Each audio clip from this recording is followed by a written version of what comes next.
ಸಕ್ಕರೆ ನಾಡು ಬೆಳಗಾವಿ ಜಿಲ್ಲೆಯಲ್ಲಿಯ ಸವದತ್ತಿ ತಾಲೂಕಿನಲ್ಲಿ ಸಂವಿಧಾನ ಶಿಲ್ಪಿ ಡಾಕ್ಟರ್ ಬಿಆರ್ ಅಂಬೇಡ್ಕರ್ ಅವರ 135ನೇ ಜಯಂತ್ಯೋತ್ಸವವನ್ನು ಅತ್ಯಂತ ವಿಜೃಂಭಣೆಯಿಂದ ಆಚರಿಸಲಾಯಿತು.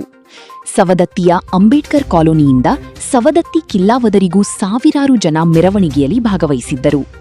ಡಾಕ್ಟರ್ ಬಿಆರ್ ಅಂಬೇಡ್ಕರ್ ಅವರ ಪ್ರತಿಮೆಗೆ ಶಾಸಕರಾದ ವಿಶ್ವಾಸ್ ವೈದ್ಯ ಅವರು ಪುಷ್ಪನಮನ ಸಲ್ಲಿಸಿ ನಂತರ ಮಾತನಾಡಿದ ಅವರು, ಬಾಬಾ ಸಾಹೇಬ್ ಅಂಬೇಡ್ಕರ್ ಎಂದೇ ಜನಪ್ರಿಯರಾಗಿರುವ ಬಿಆರ್ ಅಂಬೇಡ್ಕರ್ ಅವರು ಒಬ್ಬ ಅರ್ಥಶಾಸ್ತ್ರಜ್ಞ, ರಾಜಕಾರಣಿ ಮತ್ತು ಸಮಾಜ ಸುಧಾರಕರಾಗಿದ್ದರು.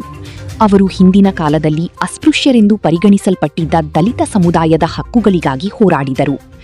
ಭಾರತದ ಸಂವಿಧಾನದ ಪ್ರಮುಖ ಶಿಲ್ಪಿ ಅಂಬೇಡ್ಕರ್ ಅವರು ಮಹಿಳೆಯರ ಹಕ್ಕುಗಳು ಮತ್ತು ಕಾರ್ಮಿಕರ ಹಕ್ಕುಗಳಿಗಾಗಿಯೂ ಪ್ರತಿಪಾದಿಸಿದರು.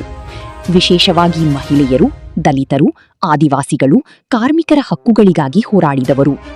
ಸ್ವತಂತ್ರ ಭಾರತದ ಮೊದಲ ಕಾನೂನು ಮತ್ತು ನ್ಯಾಯ ಸಚಿವರಾಗಿ ಗುರುತಿಸಲ್ಪಟ್ಟ ಅಂಬೇಡ್ಕರ್ ಅವರು ಭಾರತ ಗಣರಾಜ್ಯದ ಸಂಪೂರ್ಣ ಪರಿಕಲ್ಪನೆಯನ್ನು ನಿರ್ಮಿಸಲು ನೀಡಿದ ಕೊಡುಗೆ ಅಪಾರವಾಗಿದೆ.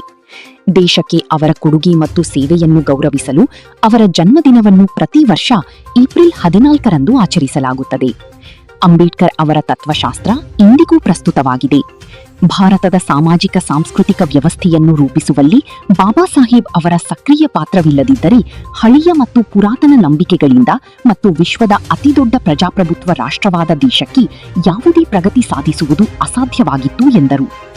ಈ ಕಾರ್ಯಕ್ರಮದಲ್ಲಿ ತಾಲೂಕಿನ ತಹಶೀಲ್ದಾರ್ ಎಂಎನ್ ಹೆಗ್ಗಣವರ್, ಎಇ ಖಾಜಿ, ರುದ್ರಪ್ಪ ಛಲವಾದಿ, ದುರಗಪ್ಪ ಛಲವಾದಿ, ಚಂದ್ರು ಹೆಚ್, ಅನಿಲ, ಸಿಪಿಐ ಸುರೇಶ್ ಬಂಡೇಗಂಬಳ ಹಾಗೂ ಹಲವಾರು ಮುಖಂಡರು ಭಾಗವಹಿಸಿದ್ದರು. ಖಾಸಿಂ ಸಾಬ್ ಜಂಗ್ಲಿ ನಾಯ್ಕರ್, ಕರಾಳ ಸತ್ಯ ನ್ಯೂಸ್, ಸವದತ್ತಿ.